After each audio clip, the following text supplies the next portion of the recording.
Eu gostaria que você abrisse a sua Bíblia comigo, no livro do Êxodo.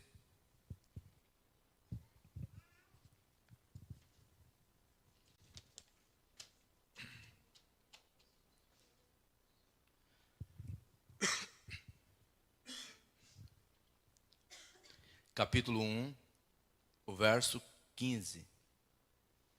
Livro do Êxodo.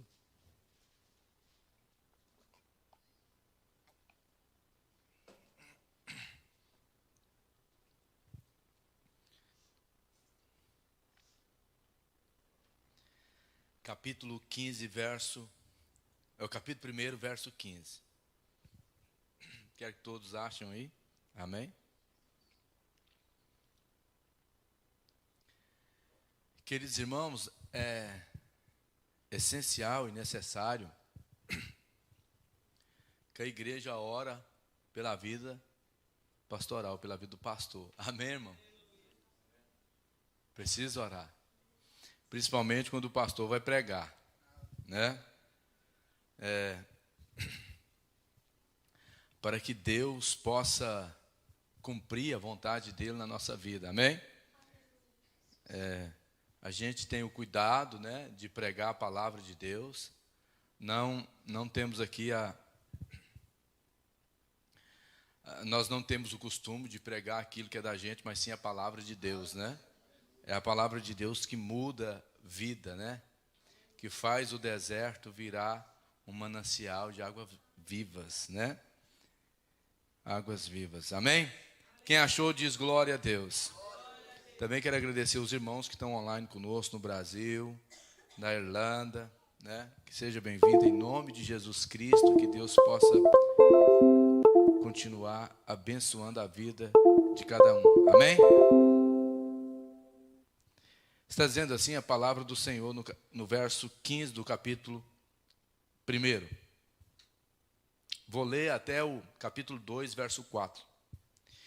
E o rei do Egito falou às parteiras das hebreias, das quais o nome de uma era Cifra e o nome de outra, Pua. E disse, quando ajudares no parto das hebreias e a virtes sobre os assentos, se for filho, matai-o, mas se for filha, então viva.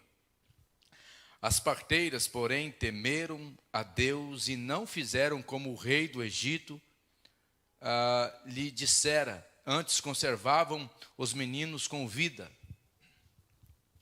Então o rei do Egito chamou as parteiras e disse-lhes, por que fizeste isto, que guardaste os meninos com vida?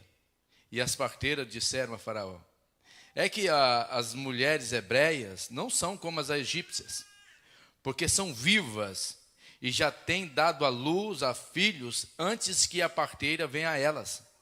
Portanto, Deus fez bem às parteiras. E o povo se aumentou e se fortaleceu muito.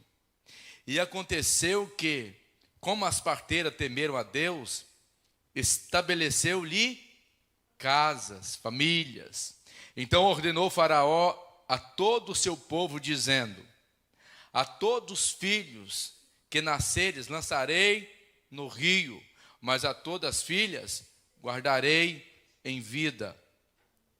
E foi-se um varão da casa de Levi e casou com a filha de Levi.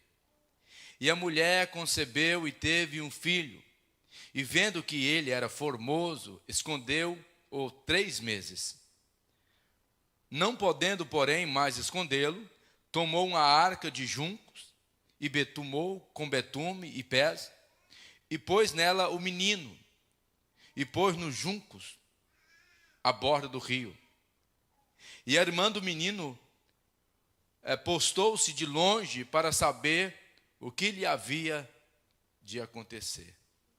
Amém, para tomar assento.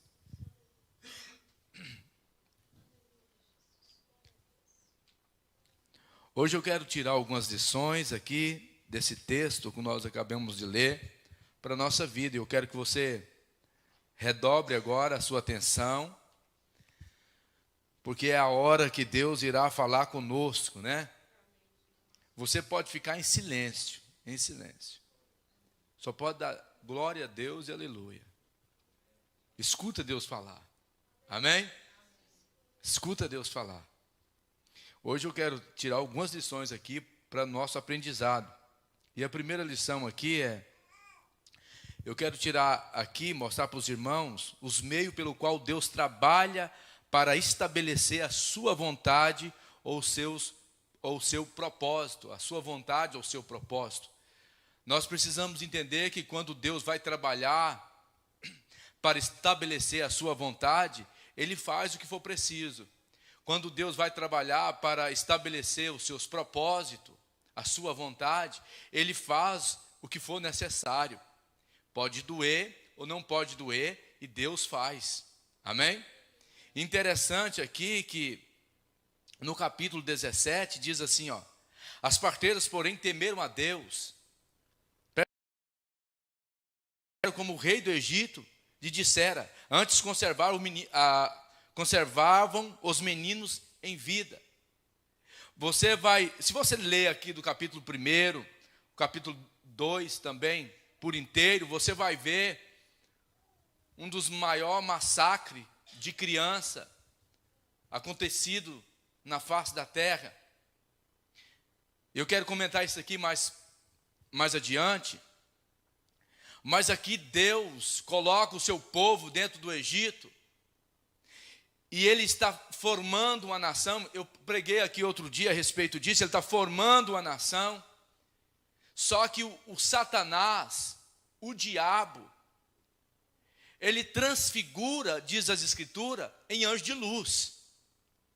E o Satanás, ele passa no caráter de muitas pessoas, de muitos governantes.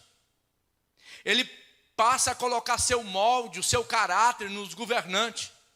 Então, Faraó aqui é um típico de Satanás, de Lucifer. Ele vai levantar contra o povo hebreu. Ele quer destruir os hebreus. Ele quer destruir o povo de Deus. Ele quer destruir os escolhidos do Senhor. E com a igreja não é diferente.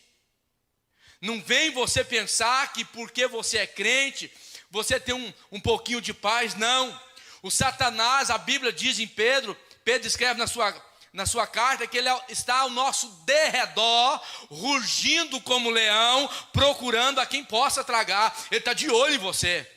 O Satanás está olhando em você. Ele quer só uma falha sua para arrebentar com a sua vida. Ele quer só uma falha sua para destruir a sua vida. Porque João 10:10 diz que ele veio para matar, ele veio para roubar e ele veio para destruir. Então ele está aí querendo destruir o povo de Deus. Mas é interessante, nós vemos aqui como Deus trabalha para estabelecer o seu propósitos, e Ele vai usar aqui duas pessoas, duas mulheres, parteiras, porque Ele não quer que o rei do Egito, Faraó, venha destruir, venha matar o seu povo, venha destruir o seu povo. Porque isso, ele já começou lá do jardim do Éden. Você se lembra que Caim levantou contra Abel. Para quê? Para destruir a descendência. Ele não quer que o povo de Deus se reproduz. E quando você lê Malaquias no capítulo 4, Malaquias vai dizer assim que o casamento, o propósito do casamento do povo de Deus é para dar a Deus filhos santos. Olha o propósito de Deus do casamento. O casamento dos filhos de Deus é para levantar uma geração santa, separada. Mas o Satanás, ele não brinca. Ele não brinca. Mas Deus vai estabelecer o seu propósito. Deus vai estabelecer o seu propósito. E o interessante é que cifrar significa justo. No hebraico, justo, correto, íntegro. Puá significa claro, esplêndido. Qual a mensagem que Deus está passando aqui com o nome dessas duas mulheres? Eu sou justo e sou claro. Amém? Ele está dizendo, eu sou justo, Faraó, e eu sou claro. Eu estou vendo tudo. E toda a sua obra está pesada numa balança. Eu dou o troco. Eu sou Deus. Irmãos, e é interessante quando nós falamos de Deus, do poderio de Deus, que a igreja da atualidade, ela vê um Deus, é um Deus Papai Noel, né? Pede o que você quiser e eu te dou. O que você quer, filhinho mimado? Eu vou te dar. Então a igreja tem esse Deus Papai Noel. Qual a ideologia do Deus da igreja moderna? Um homem barbudo, sentado num trono, né? Durão, dizendo, vou matar, vou fazer isso, vou fazer aquilo lá. E você, o que você quer, meu filho? Se é obediente, eu vou dar tudo para você. É assim que o povo vê Deus. Mas Deus aqui, Ele trabalha para estabelecer a sua vontade, o seu propósito. E eu preciso dizer para você que isso acontece na sua vida como cristão. Às vezes as coisas não ocorrem como você queria que fosse. Por quê, pastor? É Deus estabelecendo a vontade dele na sua vida. Não vai ser do seu jeito, vai ser do jeito de Deus. Vai ser do jeito de Deus, amém? E a mensagem de Deus então aqui para Faraó é essa: eu sou justo e claro. Então nós precisamos entender os meios os quais Deus tem para estabelecer a sua vontade. Queridos irmãos, nós estamos vivendo uma época difícil de ouvir a voz de Deus. Nós estamos vivendo uma época muito difícil. Por quê? Porque a voz de Deus, ela é ouvida na pregação da palavra? É claro que é. Deus está nas folhas da Bíblia Sagrada. Deus expressa a sua vontade nesse livro. Mas, queridos irmãos, está difícil de ouvir a voz de Deus, porque as pessoas, os cristãos modernos, eles não gostam de orar, eles não têm uma comunhão mútua com Deus, eles não têm um diálogo diário com Deus. E o que isso faz? Ou traz para a cristandade? Um afastamento de Deus, porque você só pode conhecer uma pessoa se você conversar com ela, dialogar com essa pessoa. Como você vai conhecer alguém se você não conversa com esse alguém? Então, ele tem meios. Você precisa entender isso. Muitos sofrimentos que a gente passa, é Deus trabalhando. Muitas privações que nós passamos, é Deus trabalhando. É Deus falando para mim e para você, não é do seu jeito, é do meu jeito, e eu vou estabelecer a minha vontade na sua vida. Eu vou estabelecer a minha vontade na sua vida. E qual é o propósito de Faraó aqui com essa figura do diabo? O que Faraó pretendia fazer com isso? Dando esse recado às parteiras, o que ele pretendia fazer com isso? Em primeiro lugar, ele queria enfraquecer o povo de Deus. É fácil você derrotar quem é fraco.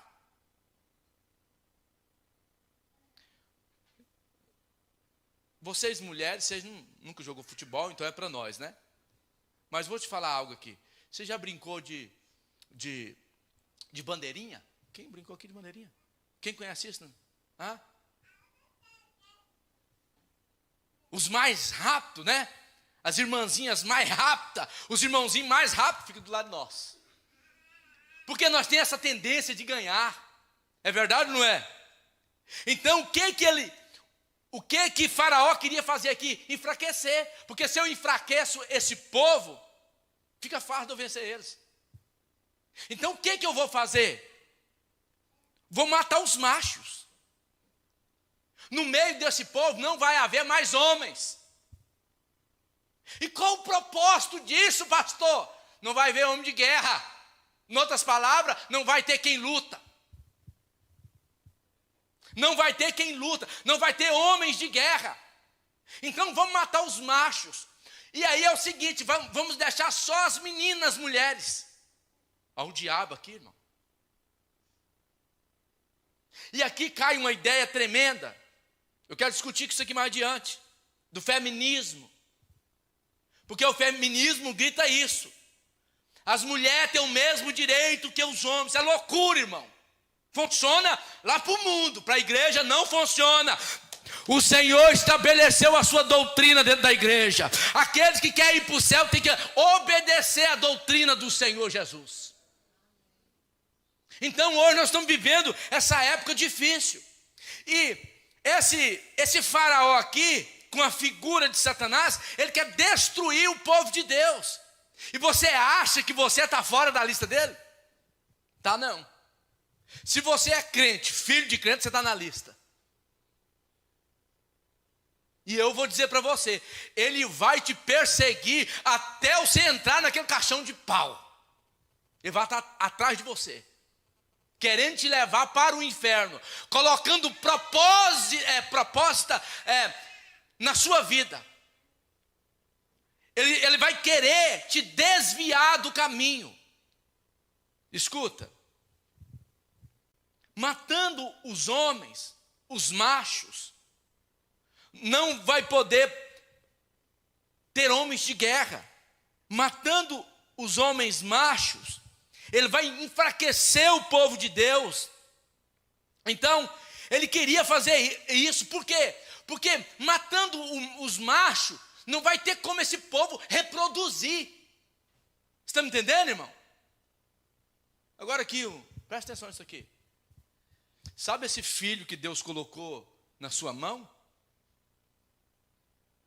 Deus quer que ele seja santo. Esse é o projeto de Deus para ele. Para sua filha, para o seu filho, para os nossos filhos. Ser santo. Esse é o projeto de Deus. Deus quer enfraquecer a sua casa, o seu teto. O Satanás, Deus não, Deus quer fortificar. Satanás quer enfraquecer o seu teto, a sua casa. E ele vai soprar no telhado dela com toda a força, com toda a fúria. Ele quer estipar com a sua família. Ele quer acabar com seus sonhos. Porque acabando com a sua família, acaba com seus sonhos. Então você vigia. Você preste atenção no recado de Deus nessa noite. O Satanás está aí, ó. E está rugindo também, não está só soprando não. Está rugindo como leão. Está soprando no seu teto e rugindo como leão. Tentando destruir a sua família. E tentando destruir os nossos filhos. E interessante é que Faraó, ele tenta matar as crianças usando as parteiras. Mas isso não funciona. Isso não funciona. Porque a Bíblia diz que elas temem a Deus. Preste atenção nisso. Ao projeto, o propósito de Deus. Às vezes Deus coloca a pessoa do nosso lado e nós não entendemos o porquê que aquela pessoa está ali. Deus tem projeto, propósito em tudo. Você sabe por que Deus te trouxe aqui hoje? Para você ouvir esta palavra. Deus tem propósito, projeto aqui hoje. Então, as parteiras temiam a Deus. E a Bíblia diz por elas não obedecer Faraó. A Bíblia diz que no 21, e aconteceu que, como as parteiras temeram a Deus, Deus estabeleceu a elas famílias. Elas não tinham famílias. Olha onde Deus está levantando família, no meio de uma tempestade.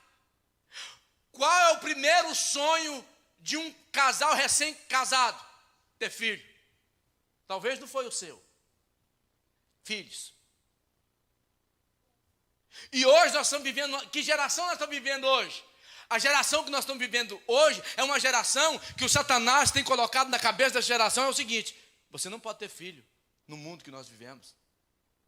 Em outras palavras, vamos ficar igual a França. Em vez de ter filho, vamos adotar cachorro. porco de estimação, coelho.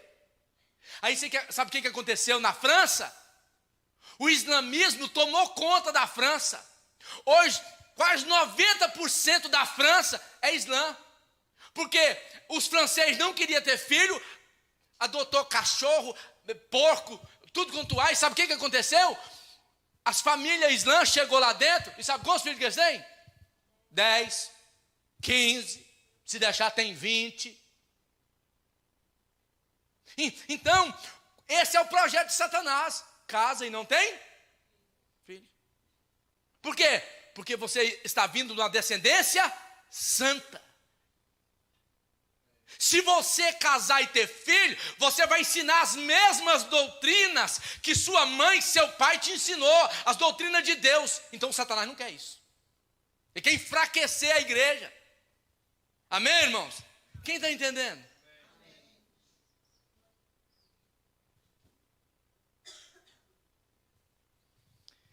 E Faraó, então ele parte agora para uma segunda estratégia. As parteiras não querem obedecer? Vamos matar esses meninos afogados. Vamos matar esses meninos afogados. Essas crianças hebreias do sexo masculino, vamos matar todas. Todos esses meninos vão morrer. Verso 22. O que diz? Então ordenou Faraó a todo o seu povo, dizendo: a todos os filhos que nascerem lançarei no rio, mas todas as filhas guardarei em vida. Sabe o que está acontecendo aqui?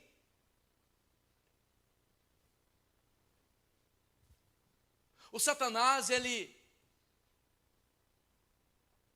colocou no coração de Faraó a primeira estratégia. Não funcionou, porque as parteiras eram servas de Deus. Agora, vamos para a segunda. Interessante que o estudioso diz que, nessa época, o rio Nilo foi banhado com os corpos de criança boiando. Você via milhares de corpos de criança boiando no rio. E o interessante é que ele não parou, não. Não obedeceu, as parteiras não obedeceu. Ele disse: não, elas são crentes, vou usar o meu próprio povo, aqueles que não temem a Deus. Vou usar para matar. E vai matar quem? Eu vou matar o seu filho, eu vou matar a sua filha, eu vou matar ela afogada na internet. Eu vou matar essa filha na prostituição. Eu vou matar esse filho afogado. Como? Deixa comigo. Deixa comigo. O Satanás não dorme, irmão. O Satanás não dorme. Enquanto você está dormindo, ele está pelejando contra seus filhos, contra a sua casa, contra o seu esposo, contra a sua esposa, contra a sua família. Ele está pelejando. Interessante é que o conceito feminismo traz essa ideia que nós não precisamos de homens. O conceito feminino, ele traz essa ideia que nós mulheres, nós não precisamos dos homens, nós sabemos fazer tudo. Diabólico, do inferno isso aí. Isso é do inferno. Um conceito faraônico, um conceito vindo lá do Egito. E o interessante é que você, mulher, precisa saber disso aqui, ó. O que Deus capacitou você para fazer, nós homens não conseguimos fazer, gente. Você consegue dar filho, irmão?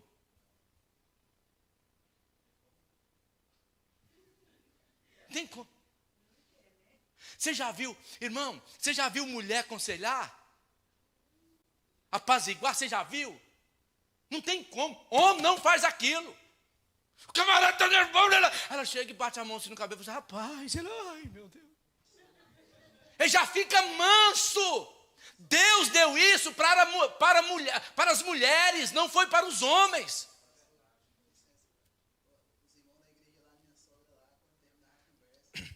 Chorando. Você está me entendendo? Aquilo que foi colocado na sua mão, irmã, é você que sabe fazer. Tem coisas que nós homens nunca iremos fazer. Nós não conseguimos. Porque Deus não nos fez assim.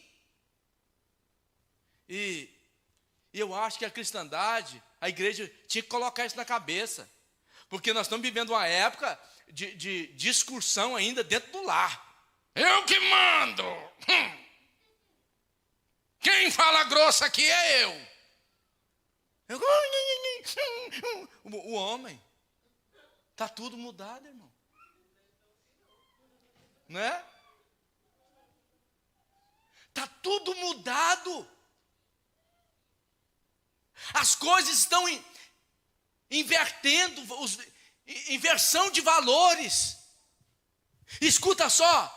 Então, o conceito feminismo, ele traz essa ideia. Não precisamos dos homens. Não precisamos dos homens. Nós fazemos de tudo. Então vai descarregar um caminhão de cimento na cabeça?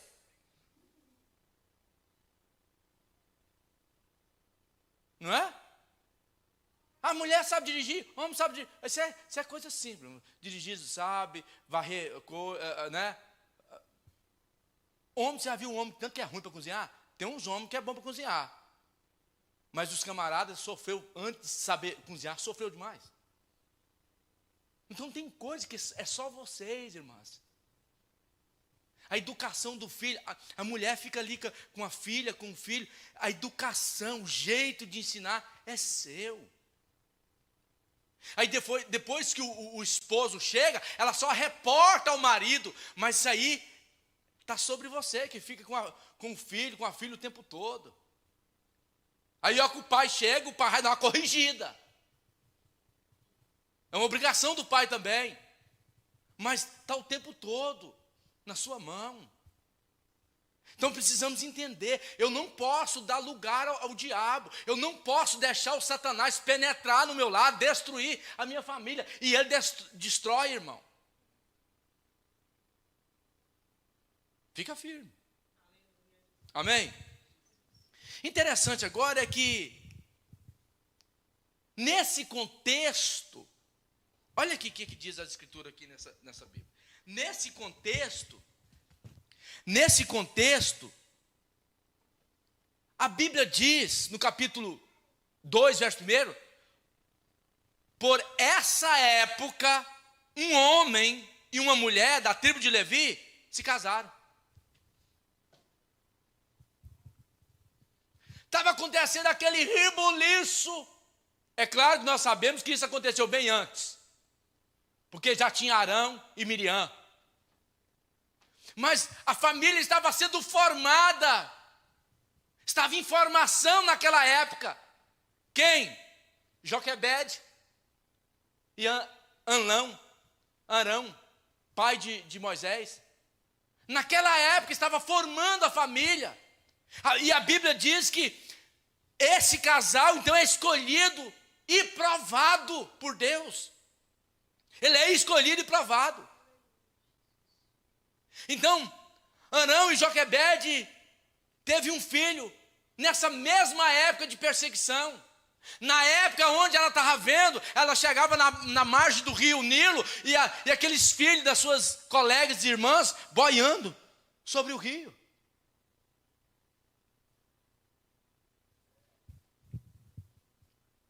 Você pode entender agora a aflição dessa mãe? Porque a Bíblia vai dizer aqui no verso 3 que ela esconde esse menino por 3 meses. E depois de 3 meses já não consegue esconder o menino. E agora ela sabe que o filho vai morrer. Eu acho essa passagem extraordinária. Agora ela tem certeza que o filho vai morrer. Então, agora, nesse contexto de luta, Deus joga luz na cabeça dela. Criatividade. Está tudo perdido mesmo? Rapaz, eu vou fazer algo de louco, algo de doida. Vou fazer um balaim aqui, passar betume nele, pôr esse menino e jogar no rio.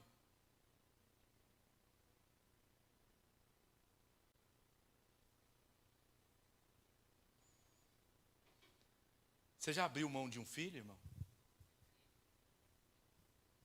Você que tem filho, você sabe quando o filho casa e vai distanciando. Parece que vai arrancando um pedaço de você junto. E Joquebede aqui, ela está abrindo mão de Moisés agora. Ela manteve, protegeu enquanto tinha força. Agora diz, não, está na mão de Deus. Saiu do meu controle. As coisas alguma vez já saiu do seu controle? E às vezes você pensa assim, ó, aquele filho, aquela filha já não tem jeito. Ei, psiu. Quando saiu do seu controle, é porque está no controle de Deus. Deus está no controle. E o interessante é que o mesmo rio que o diabo usou para matar as crianças, Deus vai usar esse mesmo rio para dar vida a uma criança. O mesmo rio que exalava a morte, agora vai trazer cheiro de vida. Deus está dando luz aonde não tem luz. Deus está trazendo vida aonde não tem vida. Deus está mostrando para Faraó aqui quem ele é. Em outras palavras, não adianta, Faraó, você lutar contra a minha vontade. E a Bíblia vai dizer que ele levantou Faraó para perseguir o povo de Deus. Deus levantou Faraó para perseguir o povo de Deus. Gente, olha aqui para nós agora. Gente, às vezes precisa, não precisa? De um Faraó. Às vezes o pastor tem que orar. Deus, envia alguns Faraó aí. Para alguns irmãos e irmãs. Faz uma perseguidinha para ver se dá fruto. Porque senão o nome de Deus não é exaltado na nossa vida. Porque quando a luta chega, nós corremos para a oração. Quando a luta chega, nós aproximamos de Deus. Quanto mais luta, mais perto de Deus. Menos lutas, longe de Deus. E Joquebede agora, ela faz esse barquinho e coloca o seu filho dentro. E agora deixa Deus cuidar. Deixa Deus cuidar dessa criança. E Deus vai mudar o quadro dessa história aqui, no capítulo 2. Porque no mesmo palácio que saiu o decreto de morte para as crianças, vai sair um decreto de vida para o povo hebreu. Vai sair um decreto de vida. Interessante é que o aborto, ele tem sido algo que tem legalizado em vários países. Nós sabemos disso. Nos Estados Unidos,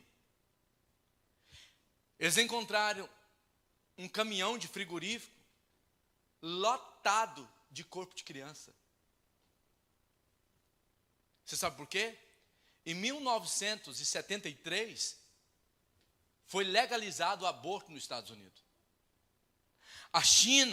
Na China, 336 milhões de pessoas, 336 milhões de crianças estão sendo abortadas. Quase uma Goiânia, se vocês conhecem Goiânia, quase uma Goiânia inteira. De criança. Gente, isso é sério.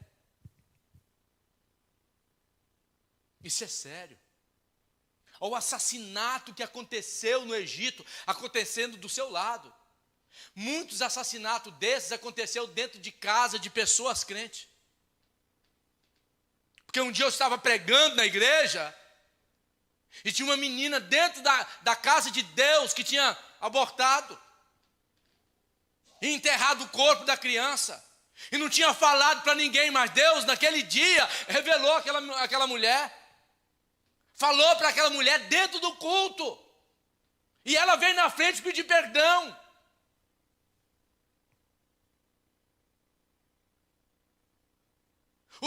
Irmão, o Satanás está assassinando o filho, assassinando nossos filhos. O Satanás está assassinando criança.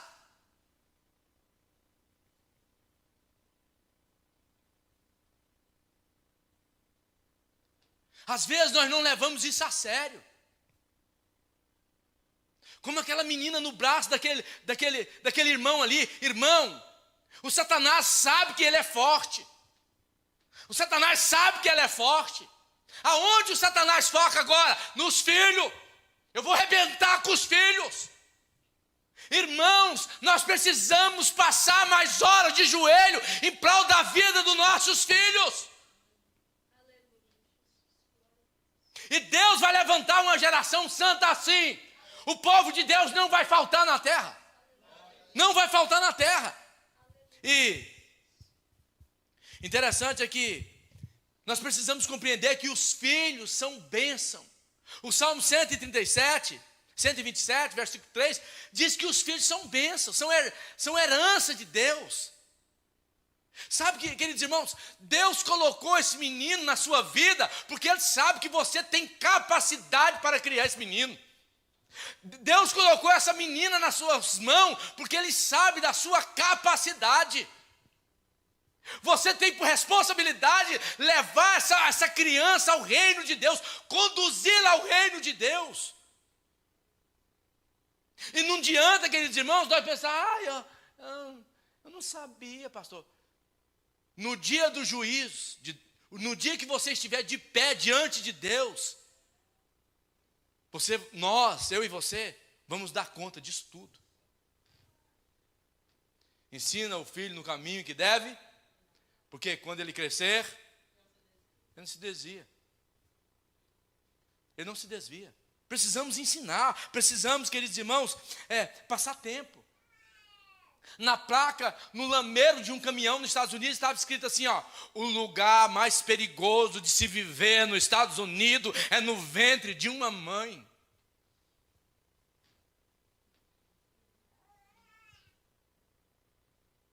Você parou para pensar nisso?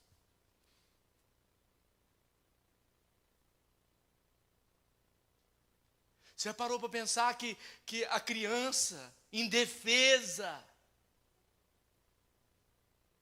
uma criança que não tem como lutar, o que protege o filho no ventre, pastor? A mãe.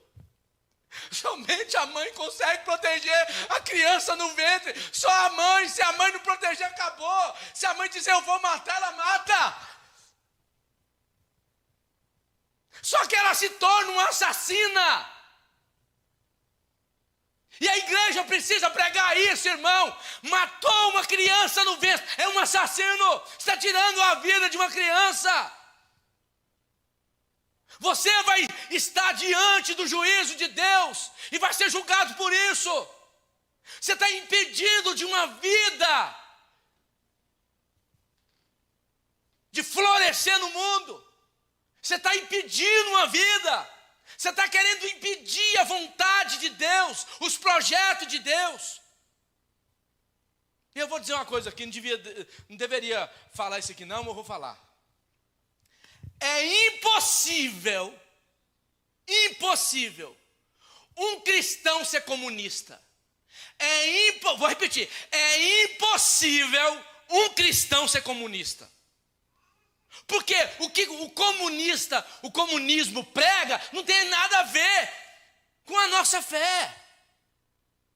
É tudo o contrário da nossa fé. A crença deles é diferente. Para eles, o aborto é normal. Para ele, o lesbianismo é normal. O homossexual é normal. Para eles tudo é normal. Muitos estudiosos dizem que eles são uma religião. Amém, irmãos? O comunismo é uma religião. Vai lá na China. Vai contra o presidente da China. Para ver.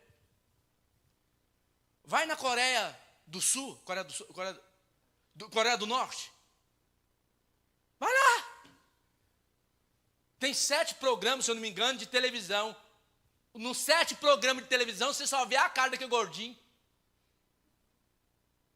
O que você acha, irmão, que é fácil? Não, não. É uma religião, tem que se adequar a eles. Então nós cristãos, não tem como, não, é impossível nós ser comunista. O faraó aqui, ele tem essa ideologia comunista. Vamos matar essas crianças. E se eu quero pregar um dia aqui sobre o Apocalipse, queridos irmãos, nós precisamos abrir o olho. Muitas coisas estão acontecendo debaixo dos nossos olhos, nós despercebidos.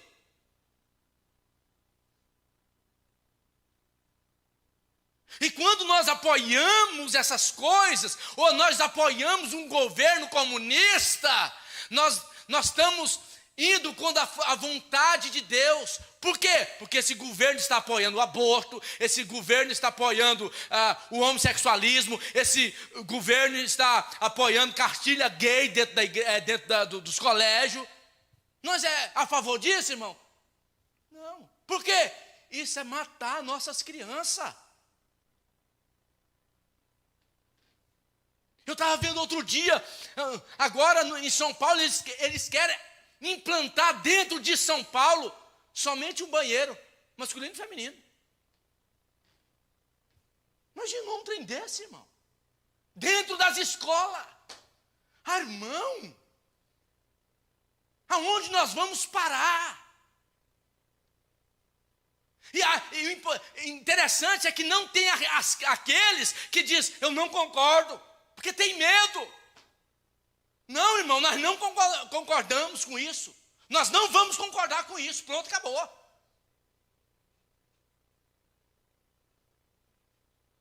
Aonde estão os Sadraque, Mesaque e Abednego? Não, para pôr aqui nós prostramos. Prostra diante da escultura, daquela escultura lá de Nabucodonosor. Não, eu adoro. Eu adoro que o povo adorar. O que o povo está adorando? Não, meu irmão. Sabe por que esses 3 jovens fez a diferença? Porque eles dizem, não, nós não prostramos, nós não adoramos outro Deus. Nós adoramos somente o Deus de Israel. Aonde o Satanás tem focado na sua casa? Qual é a pessoa que tem que tentar destruir? É você? Seu esposo? Seu filho? Sua filha? Seus colegas de trabalho? Aonde ele está ao redor. Você, pastor, estou tranquilo. Não está, irmão. Não, tira isso da sua mente, você não está tranquilo. Você vai sair por aquela porta lá, querido. Você pode ir embora e tentar colocar a sua cabeça tranquilo no seu travesseiro. Você não vai conseguir. Ele vai querer te atrair aí fora. Não, você vai ali, você vai tomar uma comigo agora. Eu fiz a minha parte com Deus. Irmãos, é aquele pãozinho. Deus, Jesus Cristo é o pão da vida. Agora, muitas pessoas gostam de comer da migalha de Satanás. Aquela migalha de pãozinho. Vem cá, joga aqui um pouquinho. Joga um pouquinho. Não, eu não consigo se ver livre. Eu não consigo libertar. Joga um pãozinho. Aí o buraco está aqui. Joga um pãozinho. Aí ele sai da frente, joga um pãozinho. E joga um pãozinho no buraco. Cai dentro do buraco. Acabou a vida. Aí para onde você vai? A primeira chance sua acabou. Você está em vida. Você consegue discernir o que é certo, o que é errado. O Espírito Santo está falando no seu coração. Eu não preciso falar com você aqui. Você sabe muito bem o que é certo e o que é errado. E eu vou te julgar por isso. Mas sabe qual o nosso pensamento? deixa a vida me levar, a vida leva. É mais ou menos assim.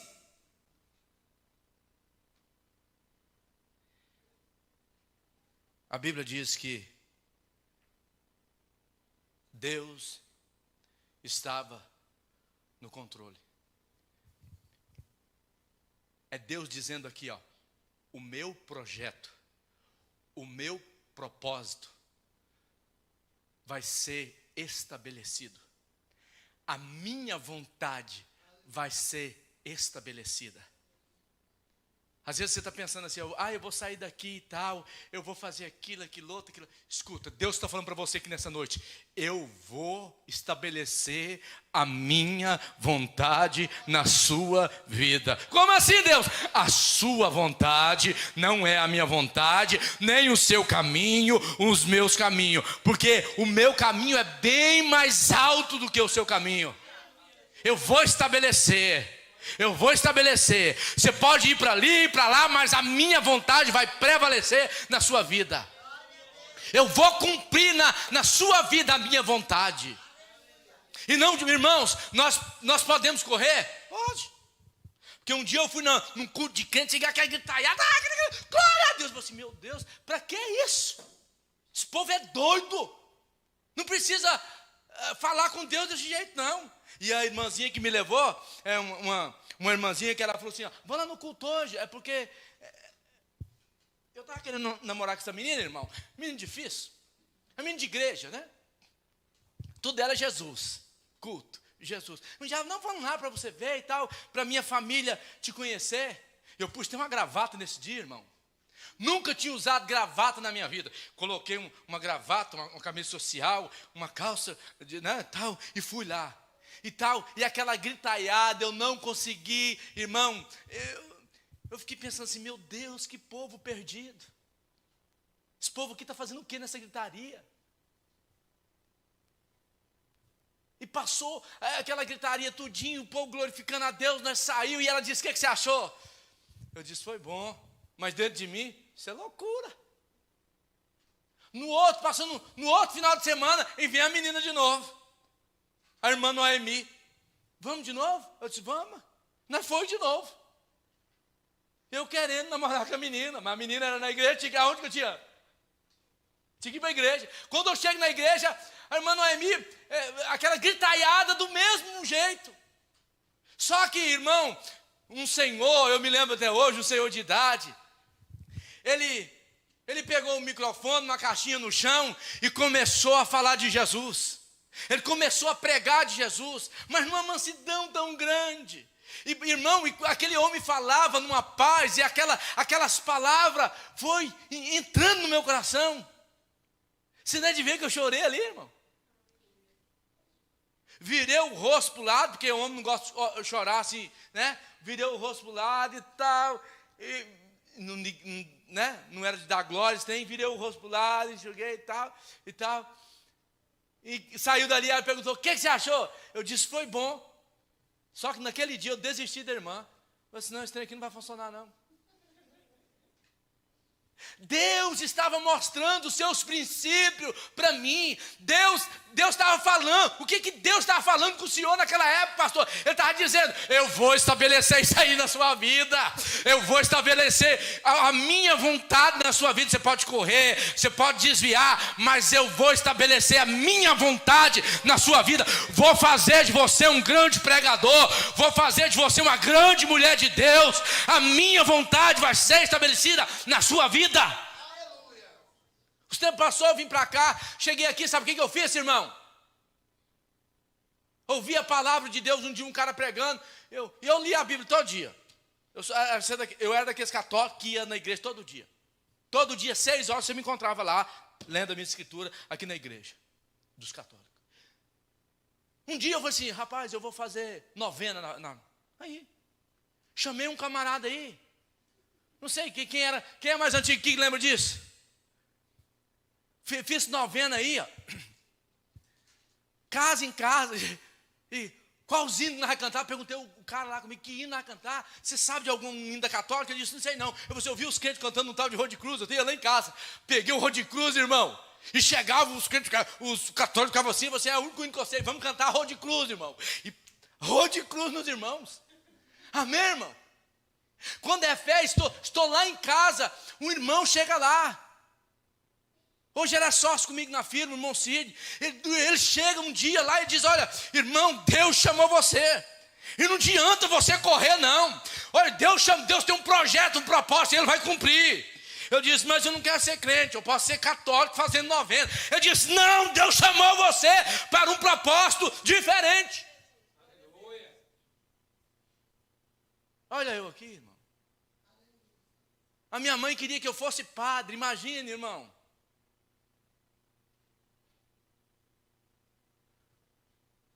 Sai por aquela porta e tenta, corre de Deus. Deixa Deus te dar linha. Mas a hora que Ele parar a carretilha, a hora que Ele travar a carretilha, você vai ver o quanto dói. Porque aí Ele vai puxar. E quando Ele puxa, Ele está dizendo, está doendo, Senhor, o quê? Vem de volta. Senhor, para de puxar, eu não estou suportando. Ele vai puxando. Senhor, Ele diz, é aqui o seu lugar, e é aqui que você vai ficar. O quê? Eu te chamei para a minha obra, e não adianta você correr, vou estabelecer. Você é que nem Moisés, estou colocando você num barquinho hoje para dar escapatório para a sua vida. Amém, irmão? Terminei. Imagina, eu já nasci na tribulação, porque eu sou de 7 meses. O dia do nascimento, a mãe fala, se o Senhor me dê esse menino, deixa esse menino nascer, ele vai ser padre. Aí, irmão, nem queria ser isso. Jogou a responsabilidade em cima de mim. Você está aqui, Deus está cuidando lá. Joquebede, irmão, olha, ela jogou o barquinho dentro d'água, sabe o que ela fez? Olha para mim, ela jogou o barquinho dentro d'água e botou seu joelho no chão e diz, Deus, acompanha aquele menino, aonde ele pisar, seja com ele, você protege o meu filho, Senhor, tuas mãos sejam sobre ele, prospera o meu filho, não deixa os jacarés do Satanás tocar no meu filho, não deixa a seta do inimigo acertar o meu filho. Ela estava de joelho orando. E Deus guiando o barquinho do menino. Levou aonde? Aonde a filha do faraó estava tomando banho. Vou terminar. Fala para ele assim, ó. Deus tem direção.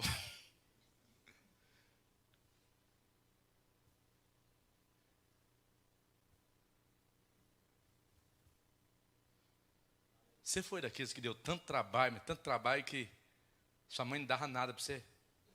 Esse menino não vale de balena, não vale a casca de um alho. Isso não vale, quando crescer não vai ser nada que presta. Quem já roubou mexerica aqui do vizinho? Levanta a mão assim. Eu já, irmão. A Bíblia diz assim que se nós roubar, se nós pegar sem pedir, isso é furto. A gente vai ser julgado por causa disso. Se você roubou uma mexerica, você está ferrado. Você precisa de Jesus para perdoar esse pecado seu, irmão. E às vezes o Espírito Santo nos traz à mente esses pecados antigos. Um dia eu estava em casa, lembrei, irmão, de um pecado lá. Irmão, que pecado mais longe. Quando eu lembrei, eu disse, meu Deus, que coisa feia. Eu disse, Senhor, perdoa eu por aquele pecado. Porque às vezes o Espírito Santo traz na sua mente muitos pecados antigos. Porque nós precisamos lavar o nosso coração na presença de Deus. Aí o que Deus quer com isso, pastor? Perdão. Ele quer que você confesse. Amém, irmão? Ao que você foi embora aqui hoje, presta atenção nisso. Eu quero saber aonde Satanás está atacando lá no meu lar. Ele está querendo matar um dos meus afogados. Pensa assim, irmão. Quem que ele está querendo matar afogado lá em casa? Esse faraó.